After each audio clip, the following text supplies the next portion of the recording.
Hello friends, ഇന്ന് നമ്മളുടെ item onion plus tomato chutney egg dosa. ഇതാണ് നമ്മുടെ റെസിപ്പി. ഇന്നേക്ക് 1 സ്പൂൺ ഉഴുന്ന്, 2 സവാള, 3 കാഞ്ഞമുളക്, വറ്റൽമുളക്, கொஞ்சோண்டு പുളി, ഒരു 3 പല്ല് பூண்டு. இதெல்லாம் போட்டு நம்ம ஒரு எண்ணெய் காய்ஞ்சதுக்கப்புறம் உளுந்து போடலாம். ஒரு 2 டீஸ்பூன் எண்ணெய், உளுந்து பருப்பு போட்டு அது நல்லா செவந்ததுக்கப்புறம் வெங்காயத்தை போடலாம். காஞ்ச மிளகு, வெங்காயம் போட்டு நல்லா செவர விடலாம். தீயக்கூடாது, ஒரு பொன்னிறமும் ஆகக்கூடாது. அதுக்கு முன்னாடியே தக்காளி போட்டுடணும். இதே மாதிரி நம்ம மல்லி சட்னியும் செய்யலாம், சூப்பராக இருக்கும். இது தோசை, ரவா தோசை, மசால் தோசை, இட்லி எல்லாத்துக்கும் டேஸ்ட்டாக இருக்கும். வெங்காயம் போட்டுடலாம். வெங்காயம் போட்டு நல்லா வதக்கலாம்.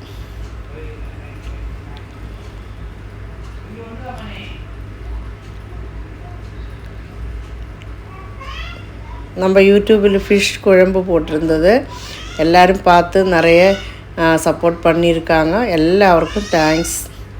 இன்னும் நீங்கள் உங்களோட சப்போர்ட் எனக்கு தேவை. என்னோடய சேனல் சப்ஸ்கிரைப் பண்ணுங்க, லைக் பண்ணுங்க, கமெண்ட் அனுப்புங்க. எல்லாம் உங்கள் சப்போர்ட்டு தான் எனக்கு பலம். மேலும் மேலும் வீடியோ போடுறதுக்கு அதுதான் நமக்கு தைரியமாக இருக்கும். நம்ம பூண்டு போட்டுடலாம். பூண்டு போட்டு தக்காளி போடலாம். தக்காளி போட்டு நம்ம உப்பு 1 டீஸ்பூனு, 1 டீஸ்பூன் போட்டு தக்காளியை போட்டு நம்ம மூடி வச்சு ஒரு 2-3 நிமிஷம் வேக வச்சிடலாம். மூடி போட்டுன்னா தக்காளி நல்லா சாஃப்டாகிடும். அதுக்கப்புறம் நம்ம நல்லா ஆறுனதுக்கப்புறம் தான் அரைக்கணும். இது போட்டு நல்லா வதக்கி ஒரு 2 மினிட்டு மூடி போட்டு வச்சுக்கலாம்.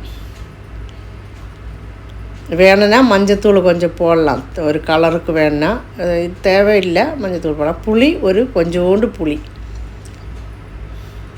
ரொம்ப புளியெல்லாம் போட தேவையில்லை, கொஞ்சமாக புளி போட்டுன்னு நம்ம இதை மூடி வச்சுக்கலாம். சீக்கிரமாக சட்டுன்னு ஒரு விருந்தாளிங்க எல்லாம் வீட்டுக்கு வந்தால் நமக்கு சட்டுன்னு செய்யலாம் இந்த சட்னி.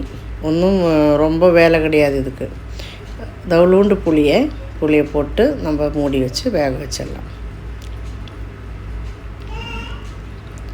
அப்போ சூப்பராக 2 நிமிஷம் வெந்திருக்கு. திறந்து பார்த்தா நல்லா வெந்திருக்கு. இது நம்ம ஆறட்டும். தீயை ஆஃப் பண்ணிடலாம். சிம்மில் வைக்க வேணால் ஆஃப் பண்ணிடலாம். ஆஃப் பண்ணிவிட்டு நல்லா ஆறுனதுக்கப்புறம் மிக்சியில் அரைக்கலாம்.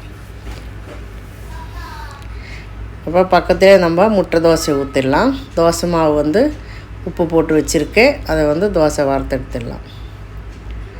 தோசை ஊற்றிருக்கேன். அதுக்கு மேலே நம்ம முட்டை போட்டுக்கலாம். முட்டை போட்டு கொஞ்சம் ஒரு பிஞ்சு உப்பு, மிளகு தூள், இது 2 மிக்ஸ் பண்ணி வச்சுருக்கேன். அது இந்த முட்டை மேலே நம்ம தூவிடலாம். முட்டை மேலே தூவிட்டு நன்னாயிட்டு ஸ்பூன் போட்டு இதை நல்லா விரித்து வச்சிடலாம். ஃபுல்லாகிடுச்சு. ஃபுல்லாகிட்டு இன்னும் நம்ம 1 மினிட்டுக்கு அப்புறம் திருப்பி போட்டுக்கலாம். அப்போ நம்ம சூப்பராக முட்டை தோசையும் ரெடி ஆகிருக்கு.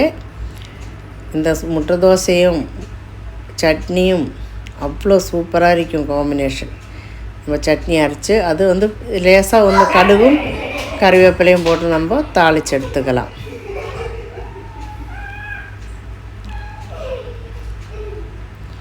நம்ம சூப்பரும் டேஸ்டியுമായ சட்னியும் ரெடி, முட்டை தோசையும் ரெடி. வாங்க எல்லோரும் சாப்பிட்லாம்.